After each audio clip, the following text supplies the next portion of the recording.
Hey, what's going on, guys? Jacob Prime here with another Destiny 2 video, and this one's going to be a little short and sweet. I'm reading through the TWAB, and there's one piece in here in particular that I really want to shed some light on because this is going to be game-changing come next season, which will be Season 17.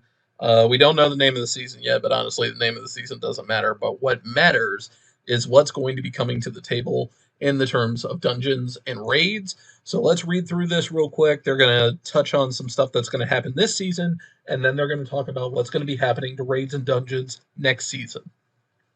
Before diving into what next for activities and raids and dungeons, we want to shout out the players that can finally take Rolk's kick to the face at an even higher ferocity because Master Vow of the Disciple is dropping next week.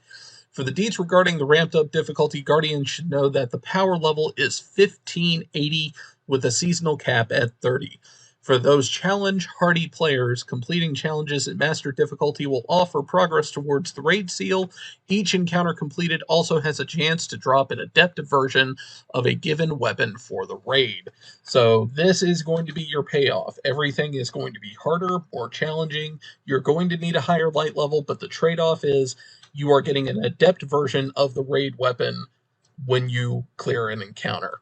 It's a neat way to up the ante a bit when taking on more challenging aspects of Destiny 2. Master Vow of the Disciple drops next week on April 19th, so make sure to knock out any leveling needed to get that gear in tip-top shape because Master difficulty is never something to take lightly.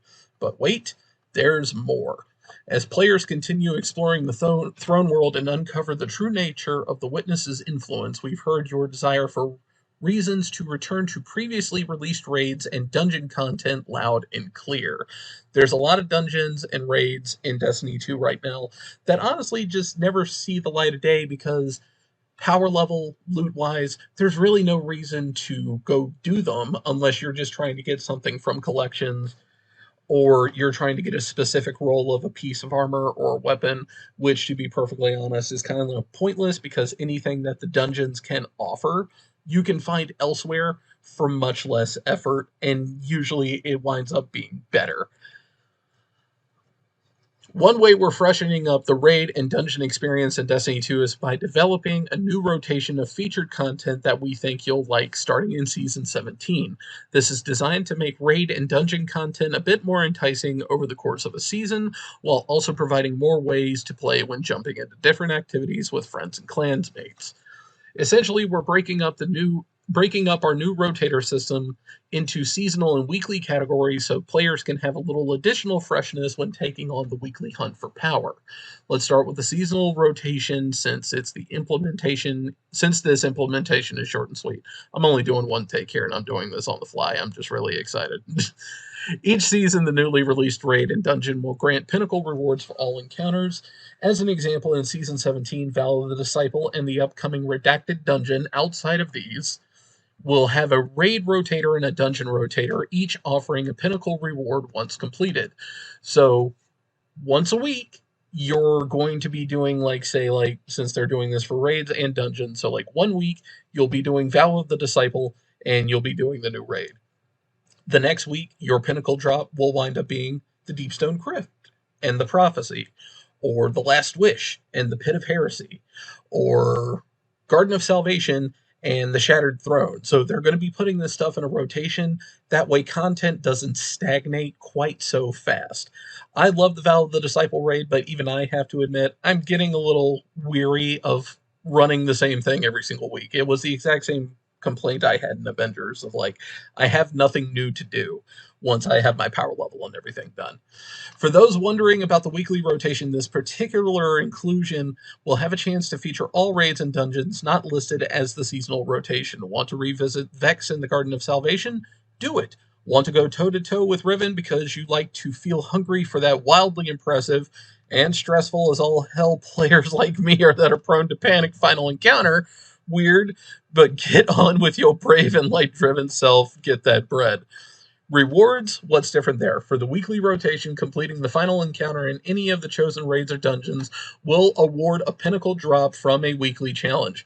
For any raid or dungeon that offers a higher difficulty, such as Master Vault of Glass, that higher difficulty will also be available to select, should players be itching for an additional challenge. Oh, wait, you said you like farming? We got you there too with the new rotator system. All lockouts on encounter rewards for legendary gear are being removed, which means all legendary drops in both raids and dungeons will be 100% farmable if you so choose. Throw on some lo-fi music, grab a cozy beverage, and farm to your heart's content. Or don't, the choice is yours, which is the point. So this is huge. This is absolutely huge. So not only are you going to have a weekly rotation for raids and dungeons, you are now going to have master variants available in that retrospect as well. And then on top of that, you're going to be able to farm some of this stuff. So if you don't have that role you don't want yet, now you can just go do it and do it as often as you would like. That is enormous. That is absolutely huge news. And I am so happy Bungie is deciding to go with this decision. But let me know what you think down in the comments below. Thank you very much for watching. And if you want to stay up to date with all the Destiny 2 news, be sure to hit that subscribe button and tap the bell for notifications. Thanks again. See you later. Also, a final thing to add. At the end of the TWAB, they did show the results for the community voting between Team Monsters and Team Mechs for the new suit ornaments that are coming out during Season of the Lost this year, and it looks like Team Mechs won, as I hoped they would. Better luck next time, Team Monster.